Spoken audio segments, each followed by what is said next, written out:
weeks ago, maybe nobody would show up. But thank you for coming. I appreciate it. I would like to introduce my wife, Carol. You've been here before, Carol?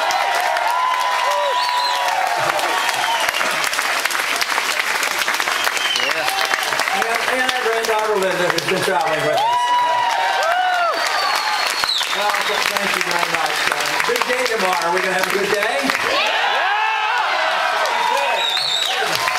We're going to get a few delegates, right? You know, they didn't think we were going to get any on Wyoming, but we ended up with 6. That's not too bad. That's a good start. Well, we're going to do better than that here for sure. It is wonderful. You know, it's a tough struggle.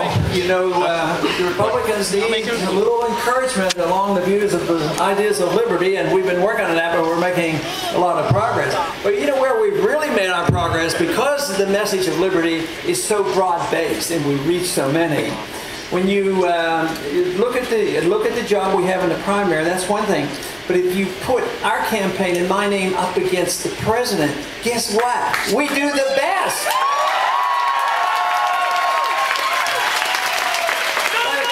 But that should be understandable because of the message. You know, I've argued the case that if we truly have a philosophic revolution and move toward liberty, it will be bipartisan, because everybody should defend the cause of liberty, whether you're liberal or conservative, maybe for different reasons, but liberty is the answer to our problem.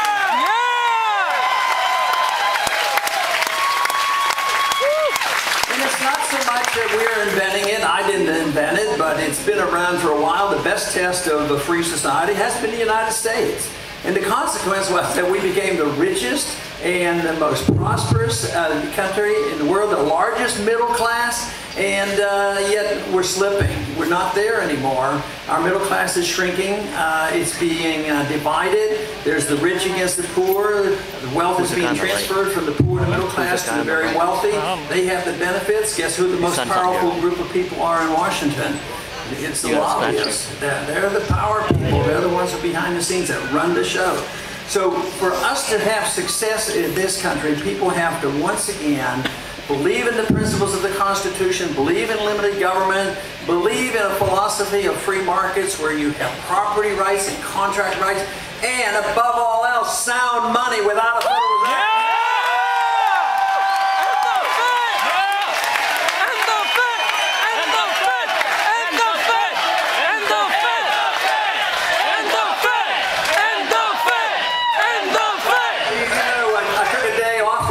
This week went by Washington, had a little good job.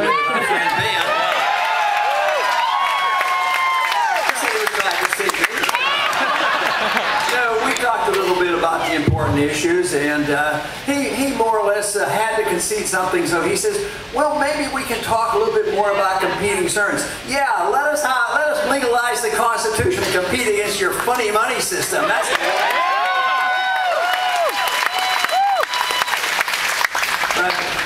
We need, of course, a lot of changes, not only in monetary policy and economic policy, personal liberties, civil liberties. We need to redefine that and get the people concerned and interested in protecting that, as well as another major problem we've had. And unfortunately, these problems that we have has been too much bipartisan. You know, they say we need more compromise in Washington. We don't need more compromise because they've been compromising and both agreeing on big government. Certainly it's been bipartisan. Limited government. We said that you should never disagree on foreign policy. But our foreign policy is a mess. It's costing us too much money and too many lives, and it's causing too much danger to our country. So this foreign policy needs to be changed to that of non-intervention, mind our own business, and not endorsing the principle of preventive war. You go to war only with a declaration of war.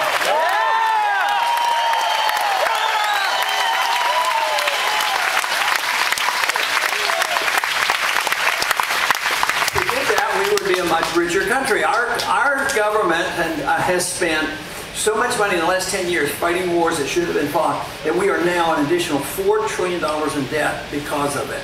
So this means a greater burden. That's $4 trillion out of our economy. Just think how much richer we would be.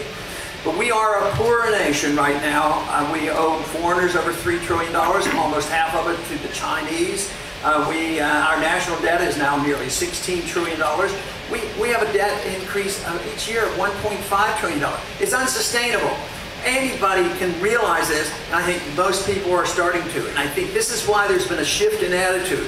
Yes, we had a little attention 4 years ago.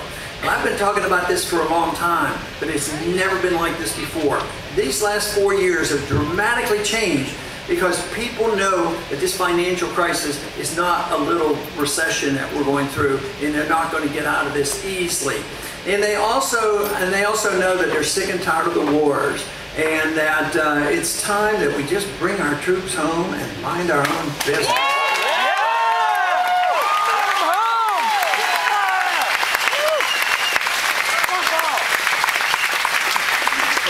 You know, we get a lot of questions asked about the other candidates, and generally I don't say too much about them personally, unless I'm asked. Another way to say something. But I really think that whether it's the other Republican candidates or what we have, the individual we have in the White House, I sincerely believe that they represent the past. It's just past. It's not the present.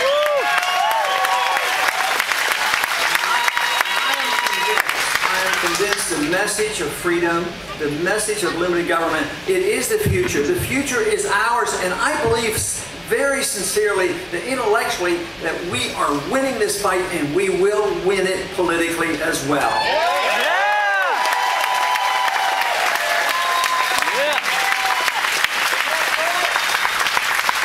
But a lot of work has to be done, and you know, tomorrow might be a good place to start with a very powerful message around the country. We're still working our way through the primary. Obviously, the caucus states are better for us.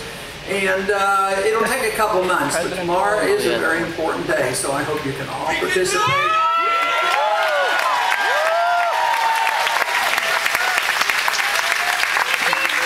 Of course, to me, what's dear to my heart is the message of liberty and the reason why, and trying to understand exactly the reasons how we got into this mess. It didn't happen overnight. It is so easy to come down and say it was all Obama's fault.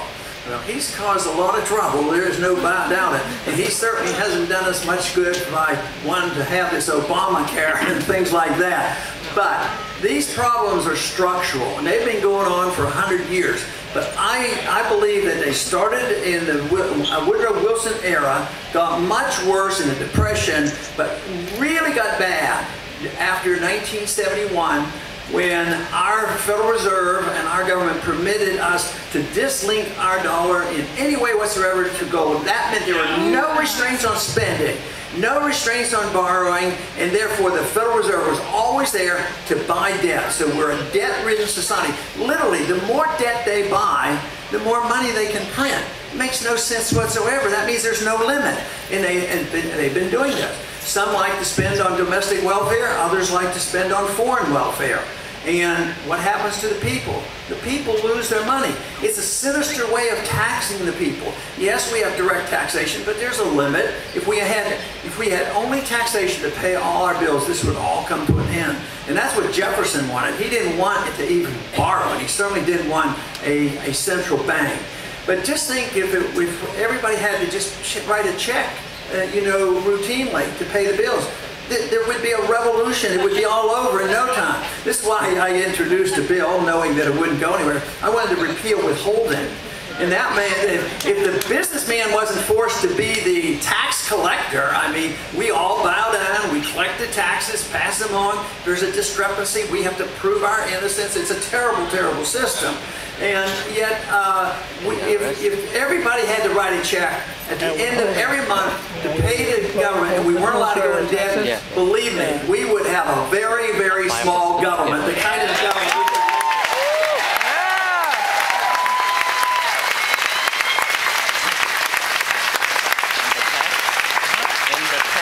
For some reason, we took the easy way out. And my best understanding of this is that freedom creates a lot of prosperity.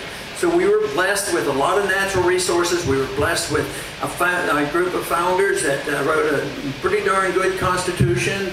Has problems, but really the best. And we ended up with a maximum amount of freedom and the prosperity. But then we as a nation looked at the prosperity when we became more materialistic. And that is, the material benefits became our driving force, and then special interest groups looked to the government for the redistribution, and we forgot about how it's made and produced. People have to produce wealth. Governments destroy wealth. They don't produce any wealth whatsoever.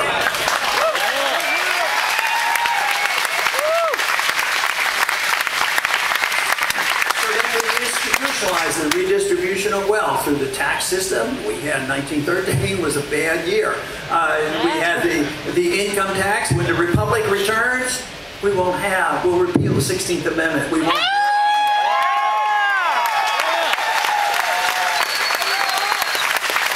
And also, we had the Federal Reserve System, the central bank that Jefferson argued against.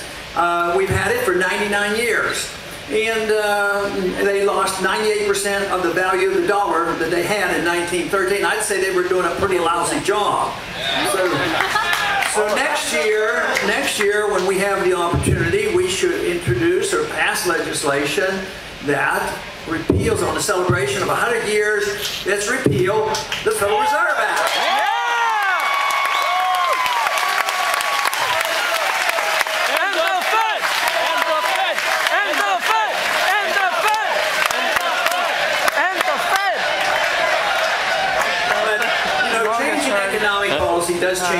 Does absolutely require the change in monetary policy. But it has to be changed. Also, we have to have an understanding about markets, free markets, and voluntary contracts. The government now interferes with more contracts than it protects. They're supposed to protect contracts, not set all the rules for the contracts. You know, I saw something this morning that was rather disturbing, and you'd think I would never be disturbed about big government growing. But there was a report that said that on January 1st, instead of us winning this fight in Washington and around our governments around the country, of shrinking the size of the government, there were 40,000 new laws put on the book in January this year. What we need to work for is the day that we have a lot more to say about it. Possibly I, as your president, would say,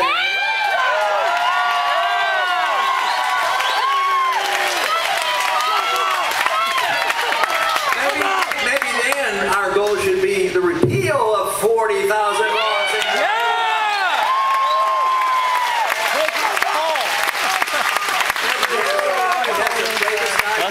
Of all the laws, and nobody can understand them all. And it came about because we've gotten so careless. You know, the Constitution is rather explicit. There's only one body that's allowed to write law, and that's the legislative branch.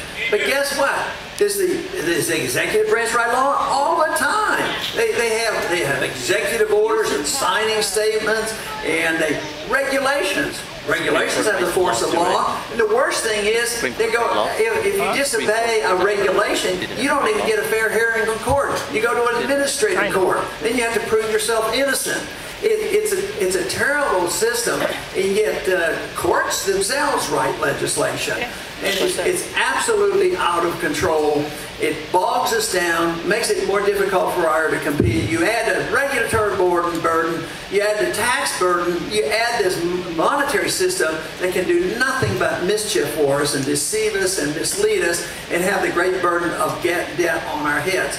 So these kind of things have to be changed if we want to get our economy growing again. You can't have a growth in the economy that is overburdened with debt, and that is a big problem. Yet Keynesian liberal economic philosophy teaches that if there is a recession or depression, the problem is the people aren't spending enough money. What if you don't have a job? I know. How are you supposed to spend money? Oh, they want you to borrow. Well, I maxed out my credit cards. Well, you borrow more. All right, we have a plan. If you won't spend the money, it's the responsibility of the government to spend the money. Where do they get it? They have to steal it from somebody. And then, of course, that invites the fiat in and the burden of debt. And that is what they've been doing for these last 4 years. But the whole problem was these events were predictable. The bubbles are there. The free market economists know about it. They say they're there. Watch out, they're going to burst. They did. And since then, what have they tried to solve the problem of too much spending and too much debt? Spend more money, tax more money, regulate more, start more wars. I mean, it makes no sense. I think the American people are waking up. I am convinced you are way ahead of everybody in Washington, D.C.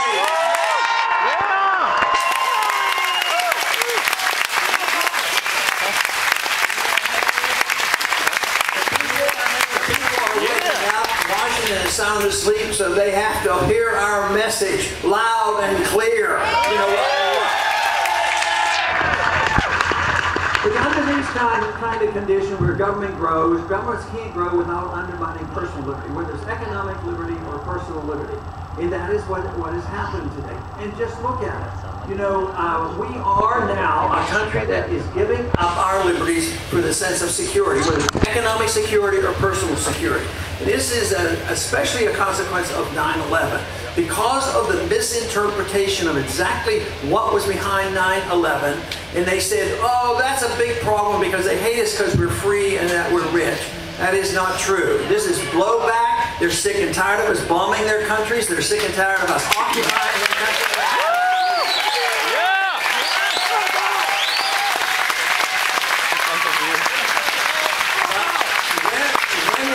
Emergency is always used to perpetuate big government.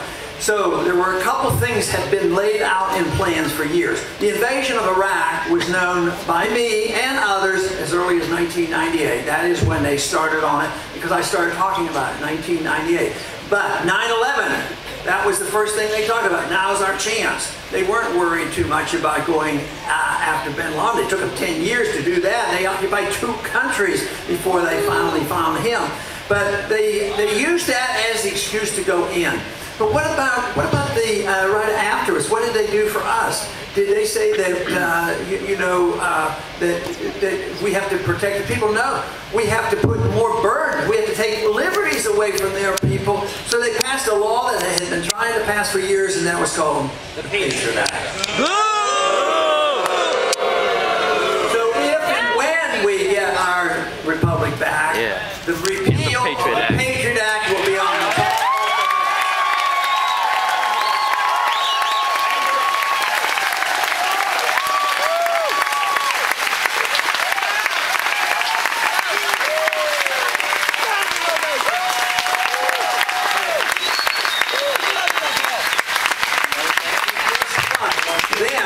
TSA will not have the authority to touch us without a search warrant.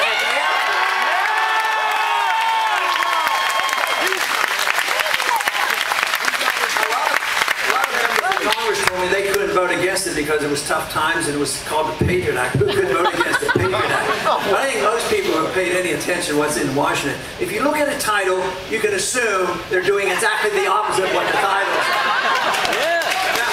Now, if that bill would have been called Repeal the Fourth Amendment Act, maybe they wouldn't quite have been so anxious to do it. So when we want to repeal the Patriot Act, what we'll do is we'll say restore the Fourth Amendment Act. Maybe we'll get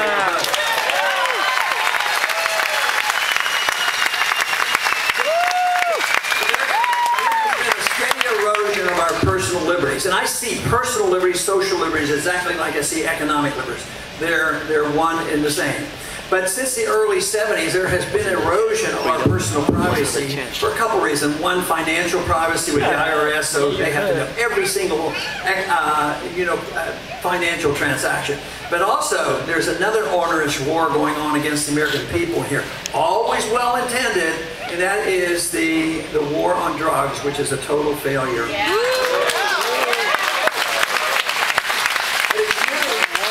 Once again, to go into our houses without proper search warrants, the ability to come into our houses, and this is all levels of government.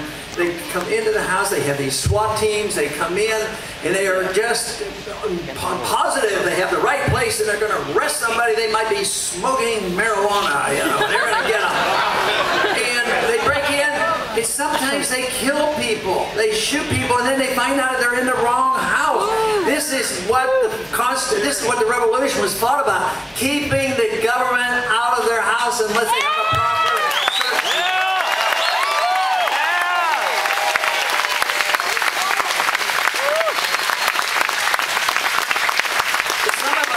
Some of our laws are just our laws are being changed by the president's edict. The president just a year ago announced that because he was the commander-in-chief, he had the authority to assassinate American citizens. Somebody asked him, where did he get his authority? Because he's an expert on the Constitution. Took an oath to obey it. He says, well, whatever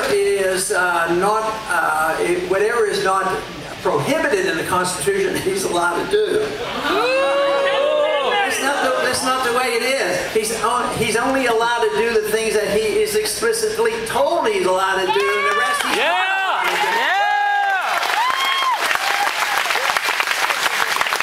That, of course, is what they tried to get that message out. They tried, Article 1, Section 8, this is what we're allowed to do, nothing else. Amendment number 9 and number 10 tried to emphasize this, but of course it hasn't been able to restrain those who believe in big government. But the president proved his point. He can, he has, and American citizens have been assassinated. And no charges made, nothing, but, you know, quite possibly some bad people. But one person that was assassinated was the son of Al-Awlaki, who was the real suspect in this whole deal. His son was 16 years old. He was out in the backyard with his cousin barbecuing, and they killed him with a drone. And you wonder why, you know, first, killing somebody in another country with a drone, it seems like they might get annoyed. What would we do if somebody did that to one of us? Would be furious about that, and we'd all be together and we would detest the notion. This is why it was rather strange when I suggested one time in a debate, why don't we use the golden rule when we write down and design our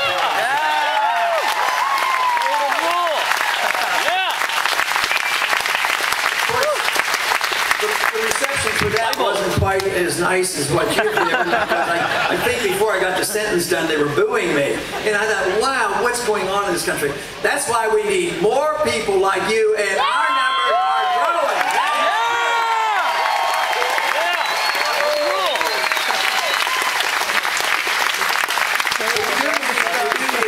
Big house cleaning in Washington because the Congress isn't doing much to restrain the executive branch or the judicial branch. The Congress passed a law, a National Defense Authorization Act. And they gave it to the president in December, so the president celebrated the new year by signing that bill. And of course, what that does, it repeals posse comitatus. It says now that the military can arrest American citizens, which they should never be able to do in civil law. And they also say that you do not have to have charges. You don't have a trial. You don't even have an attorney, and you can be put away in a secret prison indefinitely. That's what's the law on the books right now. Repeal the law. Let's make sure that we work very hard and prevent this economic crisis that could come with the breakdown of a dollar. That would be chaotic. You know, and people say, well, this is strange. This is scaremongering. But what did our government do during World War II? And not many people could say boo about it. We rounded up thousands of Japanese Americans and put them in a concentration camp. Just put them in camp for the duration of the war. I mean, it's been worse in other countries than that. I mean, there wasn't a systematic killing, but it was a systematic undermining, conditioning us to think that the government's all powerful under special circumstances. So that's why you never want these laws on the books. There will always be abuse, but for them to get the laws on the books, that gives them a lot of cover, and they think that there's, you know, no problems at all. So these are the kind of things that have to change. Now, there was one part of that bill that was more egregious than got passed, the one part, and it said that if you were called into court and you were charged with something and they gave you a trial, you had your attorney, you had a trial, and you were found innocent, they still could hold you indefinitely forever, even if you were found innocent in a court. Unfortunately, that was removed by a senator from Kentucky. And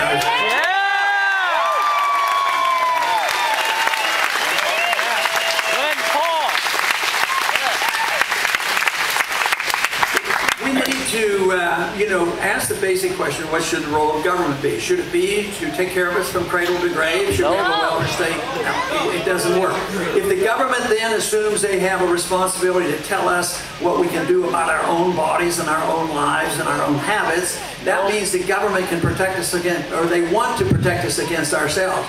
That is embarking on the most mischievous government. It is an absolute abuse of our liberties, and that is what they're doing. They're trying to protect us from ourselves, because we're all possibly can endanger ourselves with what we do. All our habits, everything we do, from eating to exercising to smoking and drinking, and all kinds of habits. Maybe we don't sleep a long time at night. Governments, in a totalitarian society, they tell you how much exercise you're supposed to get. Now, these might be good things, but it's not the role of government to be telling us how to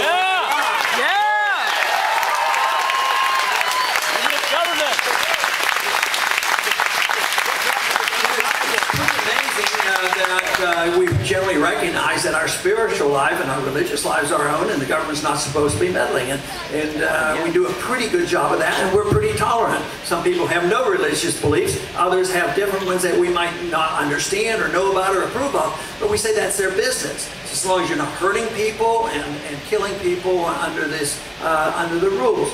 And then also intellectually, we're allowed to read books. We can study communism. In communism, just think how many 100 million people died because of these bad ideas. They're very, very dangerous, and yet we're allowed to do that. But when it comes to putting something in your body, it's the government has to tell you whether you can or not. They're down to the point now where they tell you whether you can drink raw milk or not.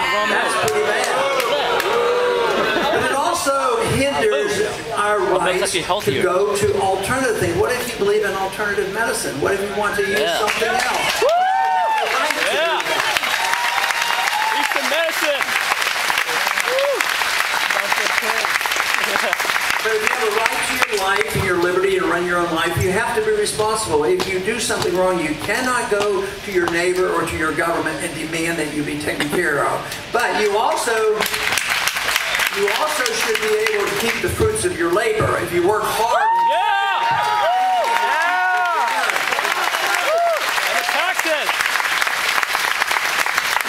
The wonderful thing is that we have an answer for all this, and it's found in more freedom, not less freedom.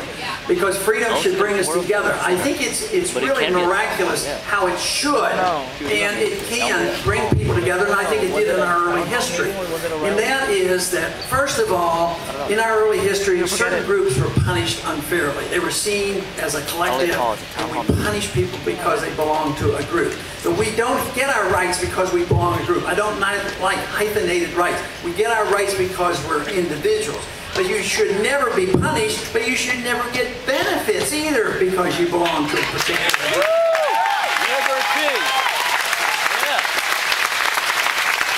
But if there's diversity in all our habits, all our intellectual pursuits, and how we spend our money, we should all come together because we want freedom of choice on what we do.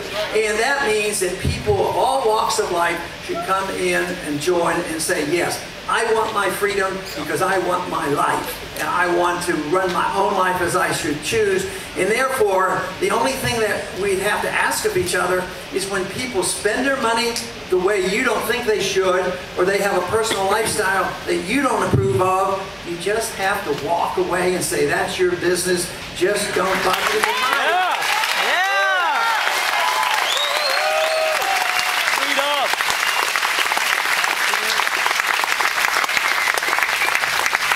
You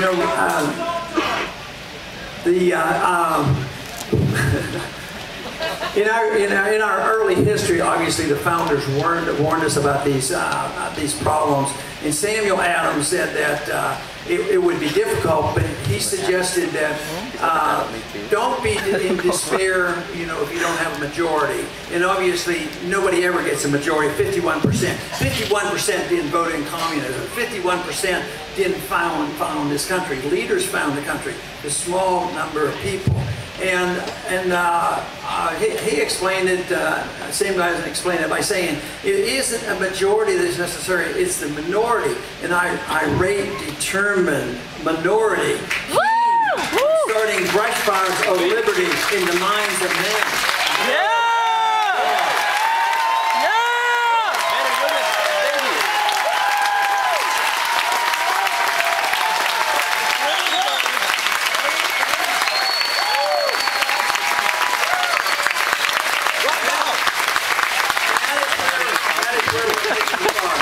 making progress, and Franklin said, those who expect to reap the benefits of liberty must, like men, undergo the fatigue of supporting it. And that is what is necessary.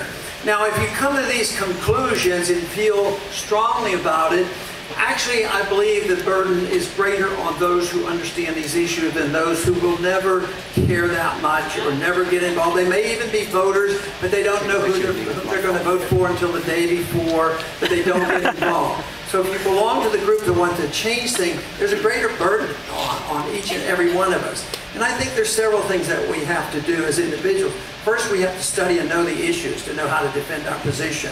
And then we have to make ourselves available, and believe me, there's always going to be a job. But it might be different for every single one of us. Some are candidates, and some raise money, some are volunteers, who knows what. But there's always something available if you really believe in something. And this is what's happening today. Our numbers are growing. The internet has been a fantastic friend of freedom because we've been able to communicate and get the information so necessary to make the changes.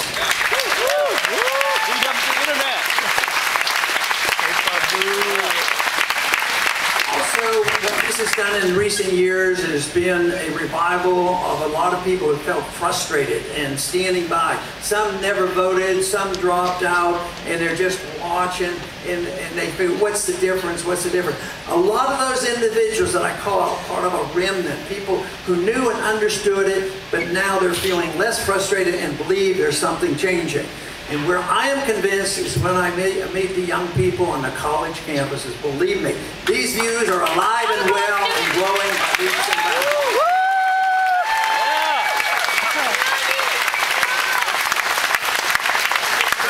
There's every reason to be optimistic. Freedom is a new issue, new idea. A lot of times they accuse us of wanting going back to the Dark Ages. Believe me, the ones who are wanting to go back to the Dark Ages are promoting big government. They're promoting tyranny. Tyranny's been around for centuries, if not thousands of years. It's freedom that is the new message, and that is what is coming alive in this country. We're picking up the pieces where they were left off 100 years ago, and we can not only pick up the pieces there, but we can refine it and advance the cause of liberty. That is the road to peace and prosperity and making America great. Thank you. Yeah!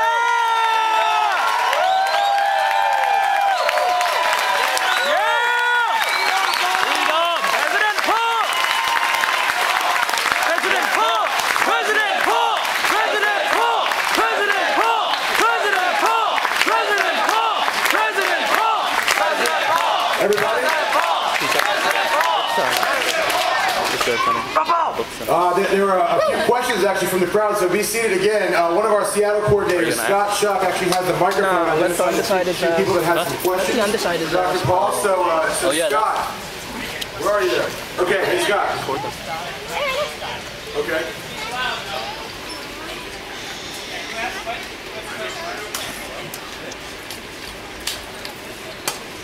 That's not working. Test it. Oh. There we go. Thanks for coming, Dr. Paul. My question is on corporate welfare, and as president, what would you do to help end corporate welfare? I would stop it immediately. The corporate welfare is a big issue, because welfare on itself is usually started by bleeding hearts who are honestly concerned about those who are falling through the cracks, and we must help them. We have to have free medical care and free education and free housing and free, all this. But what happens is that always fails. They never seem to be helped. The perfect example of that is the housing bubble. It was supposed to be designed to give everybody a house. Well, they lost their jobs and they lost their houses.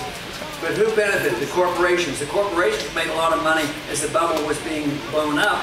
And Fannie Mae's and the Freddie Macs and the big banks and the many corporations, those who were involved in derivative trading, they get into trouble over the head, which is a natural consequence of an inflated financial bubble. So when it bursts, what happens? They're in charge through their lobbyists in Washington, and they yell and scream, oh, there's going to be a depression, so they get the bailouts. So that's the welfare that's really the big welfare. There's a certain amount of welfare just with the destruction of currency. Characteristically, the middle class shrinks, wealth is transferred from the middle class to the wealthy. So that is a corporate welfare too. So, but the one thing is there's a, we have a Tea Party movement and an Occupy movement, and some people get a little confused on that. But if it's corporate welfare, if people are very wealthy, I have a lot of complaints about big corporations ripping us off. But I don't condemn everybody who makes money because they deliver a good product to us, and we make them wealthy because we buy their product, it's a good product and the best price. That is different, but corporate welfare is the big one. And it also lends itself because the corporations and banks leak over into foreign welfare. When the bailouts came through the Federal Reserve, $7 trillion went to foreign banks and foreign central banks. That is big corporate welfare too. So in a free market, people say, oh, you guys, you people who believe in free markets don't believe in all these SECs and Sarbanes-Oxley and all these regulations. Well, they don't work. That's the reason. They get the people who they're supposed to regulate get to write the laws. So